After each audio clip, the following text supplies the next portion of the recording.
ఓం నమ శివాయ్. అందరికీ నమస్కారం. ఈరోజు వీడియోలో బృహదీశ్వరాలయం తాంజావూరు తమిళనాడు రాష్ట్రంలో గల తాంజావూరులో ఈ శైవక్షేత్రం భారతదేశంలోనే అతిపెద్ద శైవక్షేత్రంగా ఇది పేరు పొందిందండి. ఇది ఈరోజు మనం గుడిని మొత్తం దేవాలయాన్ని మొత్తం చూపించే ప్రయత్నం చేస్తాను. వీడియోను చివరి వరకు చూడండి. నచ్చితే లైక్, షేర్, కామెంట్ మరియు సబ్స్క్రైబ్ చేయడం మాత్రం మరవకండి. మీరిచ్చే కామెంట్, లైక్ మాకు చాలా యూస్ఫుల్గా ఉంటుంది. దయచేసి వీడియోను స్కిప్ చేయకుండా చివరి వరకు చూడండి. మీ అమూల్యమైన సపోర్ట్ను అందివ్వగలరని మనవి. Thank you.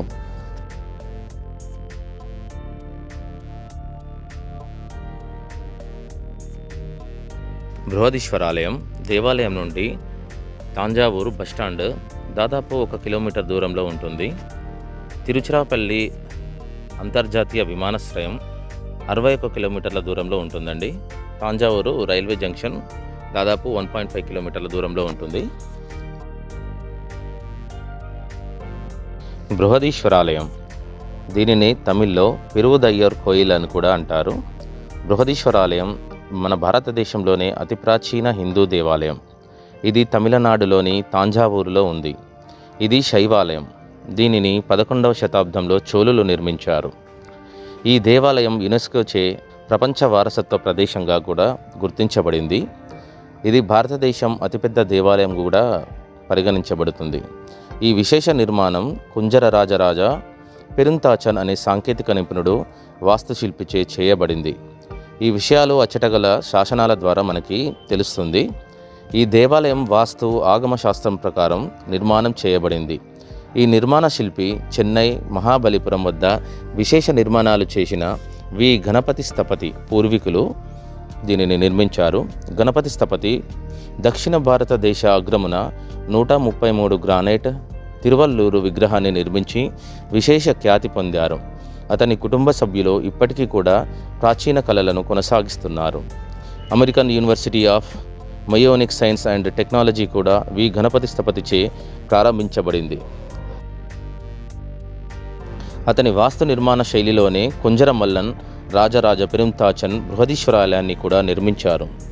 ఈ దేవాలయం 3/8 ఇంచ్ అనగా అంగుళం అనే కొలతల ప్రకారం నిర్మించబడింది. ఆలయంలోని శిల్పకళా రూపాలు చోళుల శిల్పకళారీతికి దర్పణాలు. ఎంతో ఎత్తైన గోపురాలు మనకి దేవాలయంలోకి ఎంటర్ అయ్యే ముందల దర్శనమిస్తుంటాయండి. ఈ నిర్మాణ శైలి చాలా అద్భుతం. మొత్తం గ్రానైట్తో నిర్మించబడిన కట్టడం. ఎక్కడా కూడా సిమెంటు కానీ సున్నప్రాయిని కానీ వినియోగించలేదంట. అసలు చాలా వండర్ అండి ఈ గుడి. మనం దీనిని డైరెక్ట్ చూస్తే అసలు ఆ ఆనందం అసలు చాలా సంతోషంగా ఉంటుంది. ఆనందం చెప్పలేనిది అది. పెద్ద పెద్ద గోపురాలు, దేశ విదేశాల నుంచి కూడా భక్తులు ఇక్కడికి అధిక సంఖ్యలో వస్తూ ఉంటారు. కానీ ఈ గుడిలో నేను గమనించింది ఒకటి, ఇది కేవలం విజిటింగ్ ప్లేస్గా మాత్రమే ఉన్నది. ఇది ఇక్కడ దేవాలయంలో పూజాది కార్యక్రమాలు జరుగుతాయి. అర్చకులు, పూజారులు ఉన్నారు. కానీ ఇది ఇక్కడ దైవానికి ఎక్కువ ఇంపార్టెన్స్ కాకుండా ఎక్కువ విజిటింగ్ ప్లేస్గా దీనిని గుర్తించబడింది అన్నట్టు అనిపించింది నాకు.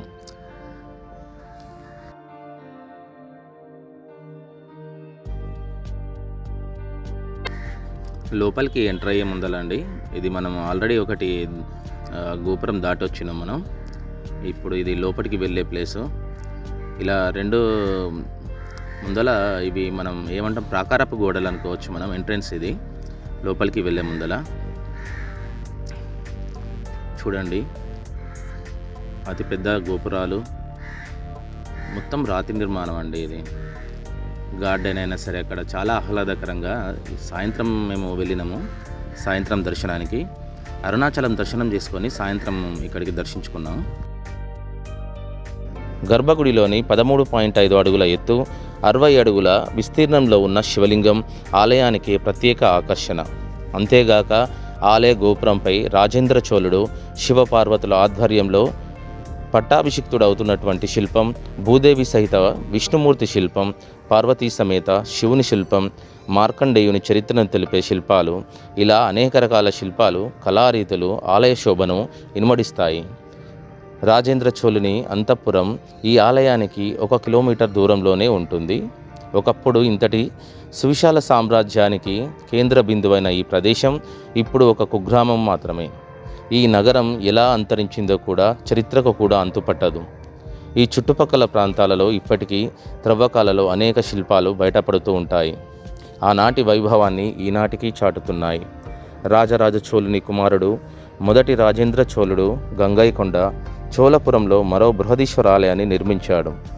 ఈ ఆలయం చిన్నదైనా అందులోని శిల్పకళా రీతుల వంటి వాటిలో రెండింటి మధ్యలో ఎలాంటి వ్యత్యాసం, తేడా అనేది ఉండదు. ఇతడు తండ్రి కంటే ఘనుడు. తన సామ్రాజ్యాన్ని గంగానది వరకు విస్తరించాడని, అందుకే ఆ ప్రాంతానికి గంగైకొండ చోళపురం అని పేరు పెట్టినట్లు చారిత్రక ఆధారం.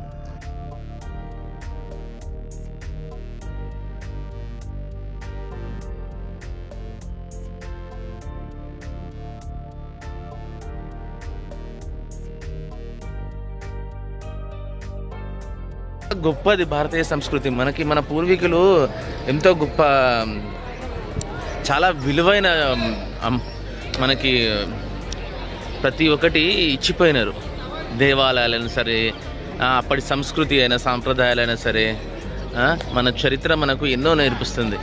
కానీ మన భారతదేశ సంస్కృతి ఏముంది, ఇంతసేపు ఆ మొఘలులు అవి ఇవి అని చెప్పి వేరే సబ్జెక్టులు మనకు నేర్పించి మన భారతీయ సంస్కృతి గురించి, మన రాజులు లేరా మన ఇండియాలో? చాలామంది ఉన్నారు. ఒక పృథ్వీరాజ్ చౌహాన్, ఛత్రపతి శివాజీ, ఇలా చెప్పుకుంటూ పోతే చాలామంది రాజులు ఉన్నారు. పెద్ద కలశం లేదా మన గుడి గోపురంపై పైన ఉంచిన గోపురము దగ్గర 81.28 టన్నుల బరువు కలిగిన నల్లరాతితో చేయబడినదని భక్తుల నమ్మకం. ఇది వాలుతలం పైనుండి జరుపుతూ సుమారు 6.44 కిలోమీటర్ల ఎత్తుకు చేర్చబడింది. ఈ ఆలయం తాంజావూరులోని బృహదీశ్వరాలయం కంటే చాలా విశాలమైంది. కానీ తండ్రి మీద గౌరవంతో ఆలయ శిఖరాన్ని కొంచెం చిన్నదిగా నిర్మించాడు. ఈ దేవాలయం మొదటి భవనం పూర్తిగా గ్రానైట్ శిలలతో నిర్మితమైంది. 5 సంవత్సరాల కాలం ఈ దేవాలయ నిర్మాణానికి పట్టింది. ఈ దేవాలయ పునాది శివుని నాట్య భంగిమ గల దేవతా విగ్రహం కంటే 5 మీటర్ల ఎత్తుకు పెంచబడింది. అతిపెద్ద నంది విగ్రహం, సుమారు 20 టన్నులు కలిగిన ఏకరాతితో నిర్మితమైన నంది విగ్రహం మనం ఈ గుడిలో చూడవచ్చు. ఈ నంది 2 మీటర్ల ఎత్తు, 2 నుంచి 6 మీటర్ల పొడవు, 2.5 మీటర్ల వెడల్పు కలిగి ఉంటుంది. ఈ దేవాలయంలో ప్రధాన దైవమైన లింగం 3.7 మీటర్ల ఎత్తు కలిగి ఉంటుంది. ఈ దేవాలయ ప్రాకారం 240 మీటర్ల పొడవు, 125 మీటర్ల వెడల్పు కలిగి ఉంటుంది. బయటి గోడలపై అంతస్తుపై తమిళనాడు రాష్ట్రానికి చెందిన 81 సాంప్రదాయక నృత్య కరణలు, భరతనాట్య భంగిమలు చెక్కబడి ఉంటాయి. దేవతా విగ్రహం 13వ శతాబ్దంలో పాండ్యరాజుచే నిర్మించబడింది. సుబ్రహ్మణ్య విగ్రహం విజయనగర పాలకులచే, వినాయక విగ్రహం మరాఠా పాలకుల చేతను నిర్మించబడినది. ఈ దేవాలయం ప్రధాన దైవం శివుడు. అన్ని దేవతల విగ్రహాలు కూడా బయటి గోడలపై మనకి కనిపిస్తూ ఉంటాయి. వాటిలో దక్షిణామూర్తి, సూర్యుడు, చంద్రుడు విగ్రహాలు అతిపెద్దవి. ఈ దేవాలయం అష్టదిక్పాలకుల విగ్రహాలను కలిగిన అరుదైన దేవాలయాలలో ఒకటి. ఈ విగ్రహాలు ఇంద్రుడు, అగ్ని, యముడు, నిరుతి, వరుణుడు, వాయువు, కుబేరుడు, ఈశానుడు అనే అష్టదిక్పాలకులు. ఈ విగ్రహాలు జీవిత పరిమాణం గలివని. ఈశానుడు అనే అష్టదిక్పాలకులు. ఈ విగ్రహాలు జీవిత పరిమాణం గలవి, 6 అడుగుల ఎత్తు ఉంటాయి. వాస్తవానికి ఇది భారతదేశంలోని అతిపెద్ద శైవాలయం అండి. శివుని క్షేత్రాలలో ఇది ఒకటి. ఇది చాలా పెద్ద దేవాలయం. ఇది ఇక్కడ వాస్తవానికి గర్భగుడిలో ఉన్న శివలింగం అయినా సరే, నందీశ్వరుడైనా సరే, బృహదీశ్వర ఆలయం అంటే బృహద్ ఈశ్వర ఆలయం అంటే బృహద్ అనగా అతిపెద్ద నిర్మాణాలు అని. శివలింగమైనా సరే, నందీశ్వరుడైనా సరే చాలా పెద్దవిగా ఉంటాయి ఇక్కడ. వేలాది పవిత్ర స్తోత్రాల మధ్య మంత్రముగ్ధులను చేసే అందాల ప్రపంచం ప్రకాశిస్తుంది. ఇది రాజవంశాల కథలు, చారిత్రక విజయాలు మరియు కళాతీత సాంప్రదాయాలను చెబుతుంది. బృహదీశ్వరాలయం చోళుల కాలం నాటి ద్రావిడ నిర్మాణ శైలికి నిదర్శనం. భారతదేశంలోని అతిపెద్ద ఆలయాలలో ఒకటైన పెరువుడైర్ కోవిల్ అని కూడా పిలువబడే బృహదీశ్వర ఆలయం తాంజావూరులో ఉంది. భారీ లింగంగా సూచించబడే శివుడికి అంకితం చేయబడిన ఈ ఆలయాన్ని చోళరాజు రాజరాజ చోళ నిర్మించాడు. గంగైకొండ చోళేశ్వరం ఆలయం మరియు ఐరావస్తేశ్వర ఆలయంతో పాటు 3 గ్రేట్ లివింగ్ చోళ దేవాలయాల్లో ఒకటిగా పరిగణించబడే ఈ సముదాయం యునెస్కో ప్రపంచ వారసత్వ ప్రదేశాలలో భాగంగా కూడా జాబితాలో చేర్చబడింది.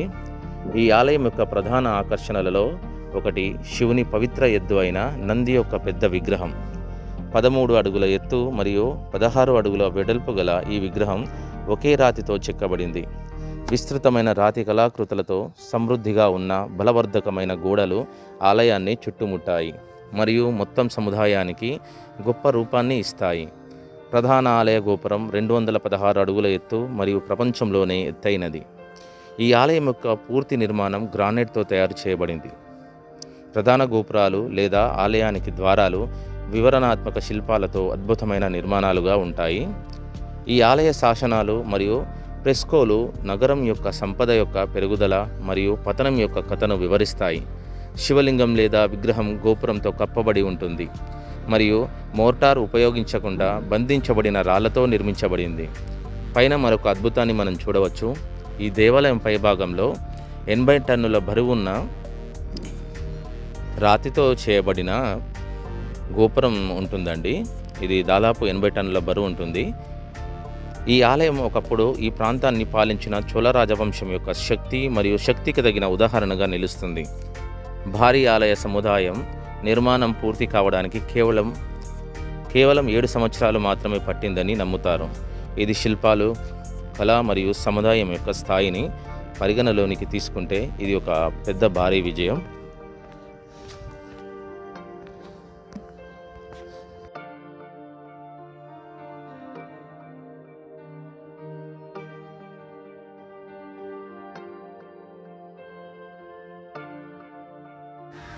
ఈ దేవాలయంలోనే చుట్టుపక్కల గర్భాలయంకి పక్కన ఉపదేవాలయాలు చాలా ఉంటాయండి.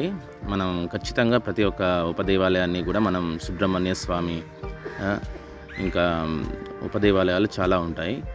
ఖచ్చితంగా మనం వాటిని కూడా దర్శించుకొని కొంతమంది చాలా వరకు నేను చూసినానండి ఇక్కడ వచ్చి విజిటింగ్ చేసుకొని మెయిన్ దర్శనం కూడా చేసుకుంటానికి సమయం ఉండదు వాళ్ళకి. ఆదలా వస్తూ ఉంటారు, వెళ్తూ ఉంటారు. కానీ భగవంతుని దగ్గరికి పోయినప్పుడు సమయాన్ని వెచ్చించాలి ఖచ్చితంగా.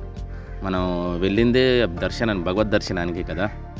ఖచ్చితంగా సమయాన్ని కేటాయించి ప్రతి ఒక్క గర్భగుడిలో ఉన్న దేవాలయ దర్శనం చేసుకోవాలి. ఖచ్చితంగా దైవ దర్శనం చేసుకోవాలి. మేము వెళ్ళిన రోజు భక్తులు చాలా రష్ తక్కువగా ఉన్నదండి. చాలా చూడండి, ఎటు చూసినా కానీ అసలు అంతుపట్టని కట్టడాలు, అతి అద్భుతమైన శిల్పకళ, పెద్ద పెద్ద గోపురాలు, అసలు వండర్ అండి. అసలు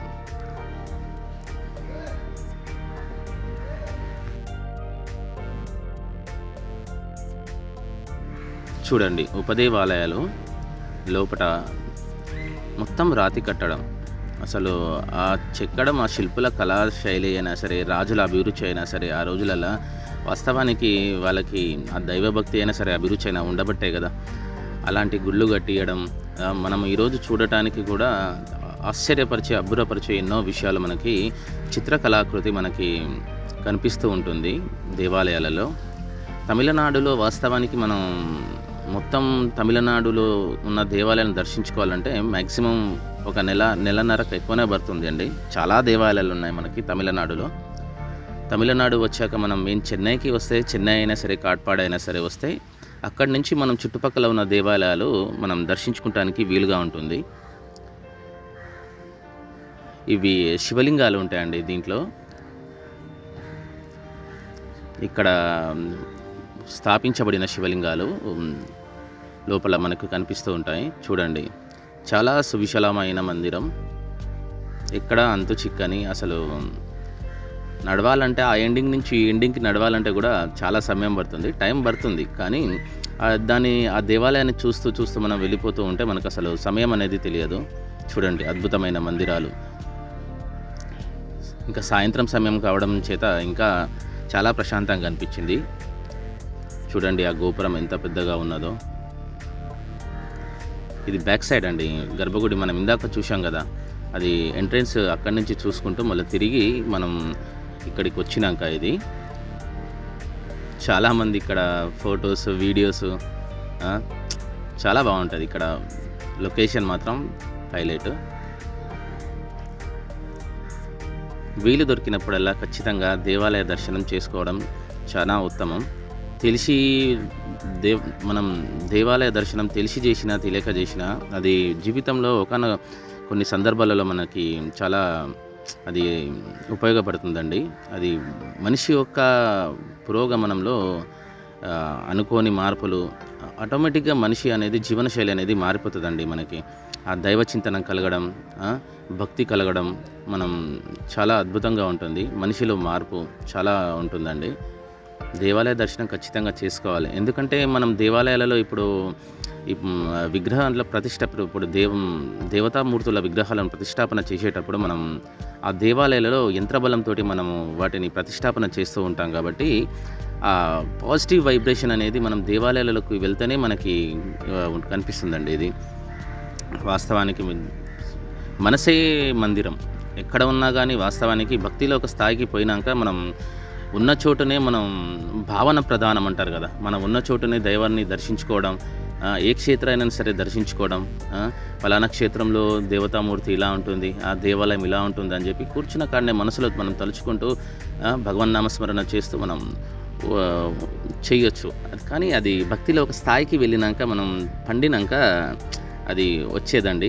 అది ప్రథమ స్థాయి ఏంటంటే భక్తిలో మనం ఎందుకు దేవుని విగ్రహం ముందల మనం ఇంట్లోనైనా సరే, పూజా గది ముందలనైనా సరే, దేవుడికైనా సరే, దేవాలయకైనా సరే ఎందుకు పోతాం? మనం విగ్రహం ముందల కూర్చున్నామంటే మన కాన్సన్ట్రేట్ వాటి మీద నిలకడగా ఉంచి మన ధ్యానం అక్కడ. మనస్సు చంచలమైనది కదా, మానవుని మనస్సు చంచలమైనది. అది ఒక కాడ స్థిరంగా ఉండదు, అక్కడ ఇక్కడ పరిగెడుతూ ఉంటుంది. కాబట్టి దానిని తీసుకొచ్చి ఒక కాడ మనం జ్ఞానేంద్రియాలను నిలపకడానికి ఇది చాలా ఉపయోగపడుతుంది. ఈ దేవాలయాలలో మనకి ఈ యంత్రబలం వలన ఆ ధ్వజస్తంభము, ఆ దేవాలయ నిర్మాణము, ఇది వాస్తవానికి మనకి ప్రతి ఒక్క దానికి ఒక మీనింగ్ ఉంటుందండి. ఇది చూడండి, దేవాలయం ముందల నందీశ్వరుడి ముందల నిలబడి చూస్తే లుక్ ఇలా ఉంటుందండి. చూడండి, అతిపెద్ద నందీశ్వర విగ్రహం. ఇది ఏకశిలా విగ్రహం అండి. ఇది చూడండి, ఆ నందీశ్వరుడి చుట్టూ పైన కళాకృతి చాలా అద్భుతమైన కళాకృతి. అసలు రోజులల్లా రాజుల అభిరుచి, వాళ్ళకి భగవంతుడి మీద ఉన్న భక్తి అద్భుతం అండి. అసలు ఈ రోజులలో గవర్నమెంట్ వల్లనైనా సరే, ఎవరి వల్ల నన్ను అవుతుందండి ఇలాంటి దేవాలయాలు కట్టేయాలంటే.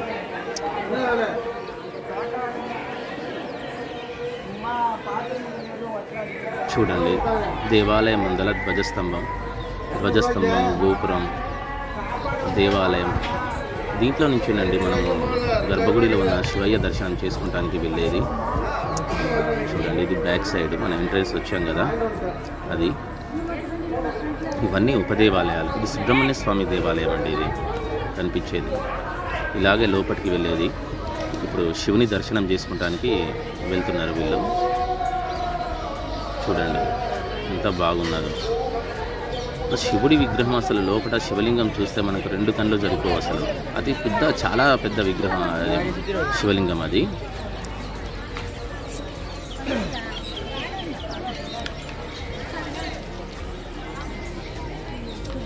ఇప్పుడు మనం గుళ్ళోకి ఎంటర్ అయ్యామండి శివుని దర్శనానికి. చూడండి, మొత్తం స్తంభాలు, రాతి స్తంభాలు. ఎక్కడ మనకి వేరే మెటీరియల్ అనేది కనిపించదు, మొత్తం రాతి కట్టడం లోపల. అతి అద్భుతమైన అసలు నిర్మాణం. అసలు నేను ఇక్కడ ఇంకో విషయం కూడా గమనించిన, అది మరి తప్పో ఒప్పో నాకు తెలియదు, కానీ మీరు కామెంట్స్లో తెలియజేయండి. దేవాలయాలకు వెళ్ళినప్పుడు ఇప్పుడు వాస్తవానికి మనము ఏ దేవాలయానికి వెళ్ళినా కానీ ఆ భగవన్నామ స్మరణ చేయడం అనేది జరుగుతూ ఉంటుంది. ఇప్పుడు మనం తిరుపతి వెళ్తాం, గోవింద గోవింద హరి హరి అని చెప్పి మనం ఆ వెంకటేశ్వరుని స్మరిస్తూ ఉంటాం కదా. అదేవిధంగా ఏ దేవాలయానికి వెళ్ళినా కానీ మనం భగవన్నామ స్మరణ చేయడం అనేది సహజం.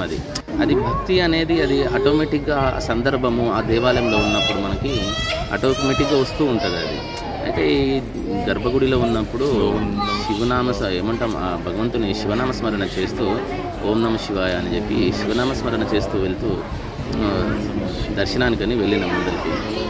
లాస్ట్కి అయ్యగారు గర్భగుడి ఏమంటాం గర్భగుడిలోకి ఎంటర్ కాగానే దగ్గరికి వెళ్ళగానే అక్కడ ఉన్న పూజారి ఆపండి సౌండ్ చేయొద్దు అని అన్నారు. నాకు అది అర్థం కాలేదు, సౌండ్ చేయొద్దు. భగవన్ నామస్మరణ శివనామస్మరణ ఆటోమేటిక్గా వస్తూనే ఉంటుంది. అది ఆపినా కానీ ఆగేది కాదు. అయితే పూజారి అలా అన్నాడు. నేను బయటకు వచ్చి తెలుగు అతను ఉంటే పక్కన ఎందుకు అలా అంటున్నాను ఏమో నాకు కూడా తెలియదు అని అంటున్నాను. వాస్తవానికి భగవన్ నామస్మరణ చేయడమే కదా. అక్కడ ఉన్నంతసేపు అయినా సరే బయట ఉన్నప్పుడు ఎన్నో పనుల మీద ఎన్నో ఆలోచనలు మీద మనం దైవానికి కొద్దిగా దూరంగానే ఉంటాం. వాస్తవానికి చాలా తక్కువ వరకు మనుషులు సర్వకాల సర్వావస్థలందు నిత్యం భగవన్నామస్మరణ చేస్తూ ఉంటారు. చాలా తక్కువ ఉంటారు అలా. కానీ మనం దేవాలయానికి వెళ్ళినప్పుడే కదా భగవన్నామస్మరణ చేయడమైనా సరే, కల్లారా 2 కళ్ళతోటి కల్లారా చూసుకోవడమైనా సరే, ఆ దేవతామూర్తిని భగవంతుని దర్శించడమైనా సరే జరుగుతూ ఉంటుంది కదా. కానీ అక్కడ ఆ పూజారి మాత్రం నామస్మరణ చేయనియలేదు. నాకు అదే ఆశ్చర్యం కలిగింది అక్కడ. అందుకనే ఇందాక స్టార్టింగ్లో చెప్పాను కదా మీకు, ఇది కేవలం విజిటింగ్ ప్లేస్ కన్నా మాత్రమే అనిపించింది. ఇది దైవానికి ఇక్కడ పూజలు అంత ఇంపార్టెన్స్ లేదన్నట్టు అనిపించింది. మరి తప్పైతే క్షమించండి శివ. చూడండి సుబ్రహ్మణ్య స్వామి లాస్ట్ అండి ఇది దేవాలయం, ఇది ఉపదేవాలయం. వాస్తవానికి ఇంకో విషయం అండి, గర్భగుడిలో ఉన్న ఏమంటాం దేవతామూర్తిని మాత్రం మ్యాక్సిమం ఫొటోస్ అయినా సరే వీడియోస్ అయినా సరే తీయకుండా ఉండడానికి ప్రయత్నించండి. ఎందుకంటే అది ఒక విధంగా మంచిగా అనిపించదు. అది భక్తితో ఏమంటాం ఆలోచించి చూడండి మీరు. అది ఒక కెమెరాలో మనం బంధించినట్లే అవుతుంది కదా. బయట మొత్తం తీసుకోండి. సాధ్యమైనంత వరకు ఏ దేవాలయానికి వెళ్ళినా భగవన్ నామస్మరణతో, ఆ భగవంత్ చింతనతో భగవంతునికి దగ్గరగా ఉండేటట్టు చూసుకోండి. ఇదే ప్రతి ఒక్కరికి నేను విన్నవించుకునేది. జయ శ్రీరామ్, హర హర మహాదేవ్. వీడియోను చివరి వరకు చూసినందుకు అందరికీ నమస్కారం. చాలా థ్యాంక్ యూ అండి. వీడియోను ఖచ్చితంగా లైక్, కామెంట్ అండ్ సబ్స్క్రైబ్ మాత్రం చేయడం మరవకండి. Thank you. ఓం నమః శివాయ.